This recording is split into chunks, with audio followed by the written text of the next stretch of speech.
Good evening, welcome back to Richmond. So tonight, first off, we're going to talk about this crossover here. This is the locomotive run-round crossover. So it doesn't have any trains going through it, it's just for running locomotives around trains. Some of you may be aware, or you may not be aware, that it is in the wrong position for the prototype Richmond. So the real crossover should start around here, just outside the train shed. It was there originally on the layout in its first incarnation in the old house, but when I moved house I decided that I didn't like it there, and it had to move because I wanted a bit more storage space in this siding. That is no longer the case. I've now decided that after a bit of soul searching that I kind of wanted back in its prototype position. So it is a small amount of upheaval. When it was in its original position, I couldn't get a point motor underneath to it, or so I thought, because I didn't want to use baseboard mounted, under baseboard mounted point motors. I wanted to clip them to the points directly.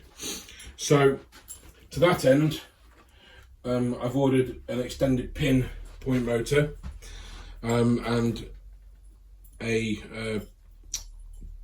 point motor mount. So we'll have to drill a hole where the hole in the tie bar is, and then screw the point motor to the side of the board. The only other alternative is to use a surface mounted point motor, and it's just too big, it looks wrong. So there'll be a certain amount of upheaval. We've got to take this track up here, probably that track, and these points as well have got to come up, which is, to be honest, a timely thing, because just here there is a bump in the track. I didn't get this bit of track level when I put it all back together, so what I'm going to do is just take this out, relay it, and probably screw some brass screws down there for when I eventually do have to split the boards up, if I need to move the layout for any reason. And hopefully it will get rid of the unsightly bump in the track. It does affect some of the steam locos when they're moving, and it's making me kind of reluctant to use that siding on the run round, to be honest with you. Also, with this run round being where it is, I have the shunt trains sort of to there, so almost completely out of the station, to get them to the clearance to run locomotives round, which is getting a bit of a grind, to be honest. And so if we just pan round here, the end of the train is usually somewhere on this curve here, and it's not ideal because especially as I'm changing over to KDs, they won't couple up very well on curves. So if we just have it with the back of the train being sort of here, then it's on the straight, so the locos will come back up to the trains better. And unfortunately, no more updates and anything else at the moment, because I haven't done anything else. I've not been in here, I've been too busy at work. Unfortunately, my shifts have led to me spending less time on the layout than I like. The next jobs are, if we just pan around here, if we just pan up a little bit, there we go. Oops. So just here, let's just move this this goods train out of the way so you can see. So we have this point here which is fixed in, and just beyond it you'll see I've just placed this point here. This point will go pretty much there. So there'll be, let's move this box, there'll be a double row of coal drops just there, and you can see that. Let's just tilt the camera up a little bit so you can see. There we go. Just ignore the tools and my mountain bike in the background. So yeah, so these coal drops are far too high. I did talk with dropping the baseboard a few millimetres. Not really keen on that. So we're just going to have a representation of the coal drops. We may raise the track a few millimetres, but that's nothing more than that. That's all. So we'll build a new set of coal drops, a double row just here, and then this point here will lead off to the cattle dock, and would have been a yard crane there as well. So we're going to build one of those, and also we're going to get this bit here finished as well, which will curve around the front of the station and stop just there somewhere. So that's the plan for the next couple of weeks. Whether I get a chance to come out here and do it is a different story. and at some point I want to start ballasting and testing on the points and wiring everything up. I can't do that until I've built a control panel. Luckily I get paid this weekend coming, so I will hopefully be ordering some thin plywood, 3.6mm plywood, to excuse me, construct a control panel. I was going to have one made for me, but it's just I got messed around by somebody, and somebody else stopped sort of returning my messages when I was asking questions about it. So I'm just going to take the bull by the horns and make it myself. I'm going to measure it up and build it myself. I'm going to wire all the points up to it. So speaking of wiring points up, over here we have 3 of these. These are Pico PR13 accessory switches, so they will fit to underneath of the point motor. If we just open it and take it out and have a look, this package is quite dusty. And then if we just find an old point motor, so here we have an old point motor that I've not used because it's I've removed it from the layout because it was broken. So you have here, you have a little hole in the tie bar there, in the switch, and it will slide from contact to contact. You've got 3 contacts there, and one of them is common, so that'll be the common feed. And then you can use these for frog switching or for LEDs on the control panel. We're going to use them for LEDs on the control panel because I've got my frog switching sorted. So basically, you take your point motor and you slide that in there, and that just clips on underneath the point, and the action of the point motor changes the polarity of the switch. So basically what we're going to use it for is for route setting. So in conjunction with the diode matrix kit, which I'm going to buy for setting routes in the station, excuse me, so on a normal setting, to use a railway parlance, those of you know what I'm talking about, so the point is set to normal, so say that's normal, the control panel will show the point set to the normal route, and we'll have a couple of LEDs showing the normal route. Then if we flip them to reverse, it will slide over to reverse, and then the LEDs will change on the panel to show which route has been set. So in theory, when I change the route with the control panel using the diode matrix that I'm going to install, if I set the route straight out of the platform onto the upline and into the fill yard, I press the button and it will set all the points in that route, and hopefully you'll see that all the LEDs change. And then if I set the route for the loco to run round, it will set the route for that, and you'll see the LEDs change for that, and then so on and so forth. So not all the points are going to have it. We're not going to put them on the points in the goods yard here and the loco yard, because that we don't want that. That's, you know, I can see them change from here. So, and also I want to do it like a signal box diagram. So some of the points aren't actually on the diagram, but we'll put them on anyway for completeness sake. So the LEDs for route illumination will just be on the main route, so in and out of the platforms and the various routes that are signalled, just to show on the panel, show the operator which route is which. We may progress it to the goods yard and loco yard, just so that I don't have to turn around to see. But we'll see how big a job it is to fit them all on. I mean, these switches aren't cheap. Those PR13s, they're about £4 or £5 each. I know, wow, £4 or £5, that's not much, is it? But at the moment when money's tight, obviously it is quite a lot of money. So we will see how we get on with that. I'm going to start fitting them to points soon and running wires round. As for wiring the layout, that's another big job. What I've done when I've been installing the point motors, I've been pre-wiring the point motors, so every point motor has wiring on it, and I did that when I first started building the layout.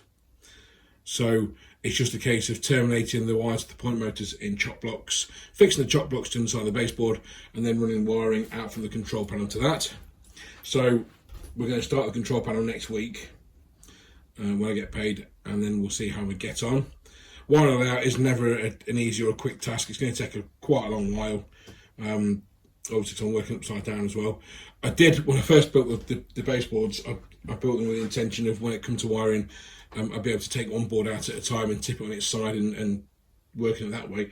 It's not worked out like that because I've put all the track down, and it's going to be a bit of a pain in the backside to tip each board up at once and at any one time and work on it.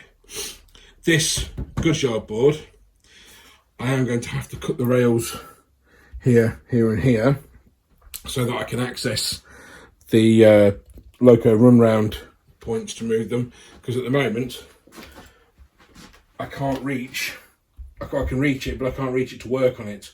So it's going to have to come out just temporarily while I work on that. So I will use that opportunity to devise some kind of fixing manner to hold these tracks down, or just lift them completely and put them back down when I'm ready. Any thoughts on that will be greatly appreciated as to how I can do that, because I don't really know what I'm doing with that, and that's how I learn, by asking people's opinions or for their help. I'll keep this video nice and short and sweet because it's quite warm in the railway room this evening in the garage. Another project is to fit a curtain over the window just to block some of the heat. We replaced our curtains in the dining room a few weeks ago, so I have a curtain ready to be cut down.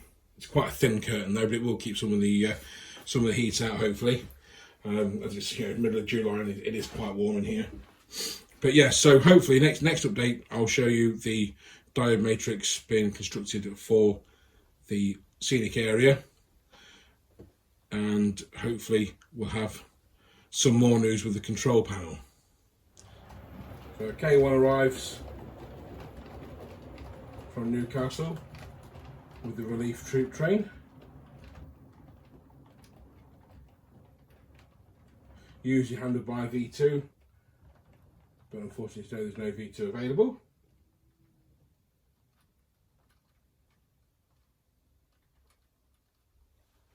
So the train will now have to shunt back out of the station so the loco can access the run round loop. So if we just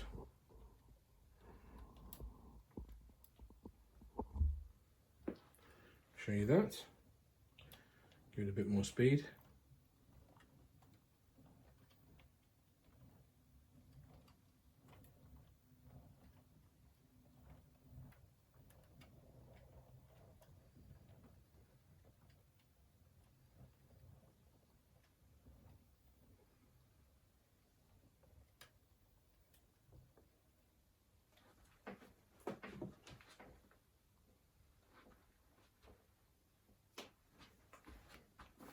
So now, sorry, the hand of God.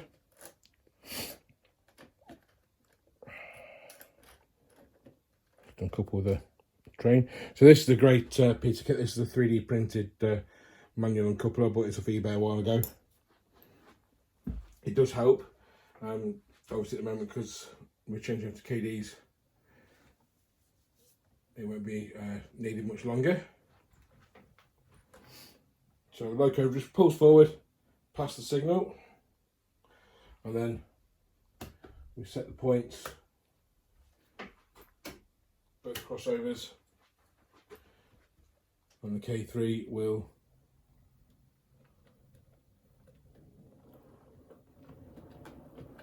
run around its train. So this is what I mean about the locos running around. That is all that's left in the platform after we shunted the train out. It's not enough. So what we need to do is, like I say, move the crossover further down, and then we'll have at least 2 coaches, maybe more, left in the platform. On the real Richmond, the platforms were long enough that a loco could stop short of the crossover, uncouple, then draw forward. That isn't an option for me on this layout because of the space constraints. So instead, I have to compromise and then shunt the train back into the station. So we'll just pan around for you.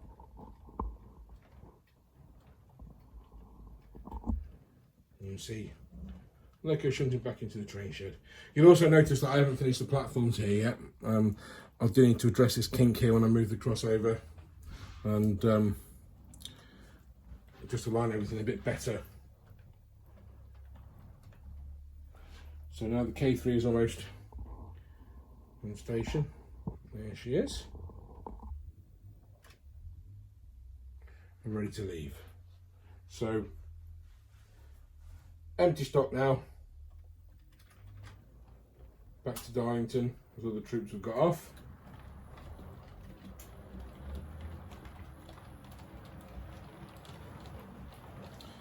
The maroon coaches are from Hachette. They're Your Model Railway Village magazine coaches. They're very, very similar to the Bachmann Mark ones. Slightly less detailed, no running numbers, and solid underframes rather than the properly modelled underframes. Although obviously I can't see the underframes from my vantage point. We just need weathering up with numbers adding. Let me just spin around for you and zoom out a bit. You'll be able to see from the yard. Apologise for the glare from the window. Like I say, curtain will be going up soon, and you'll be able to see properly. So that's the field yard control board or control panel.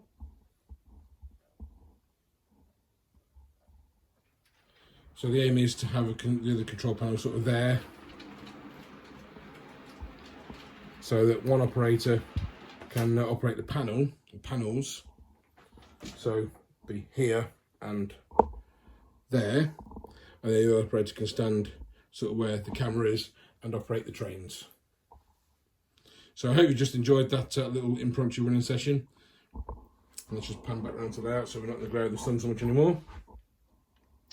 Don't know if I mentioned to you a while back, these cottages here are Metcalfe workers' cottages. I've just stuck them together so that they look more like the cottages at Richmond. They don't really look like the cottages at Richmond, to be honest with you.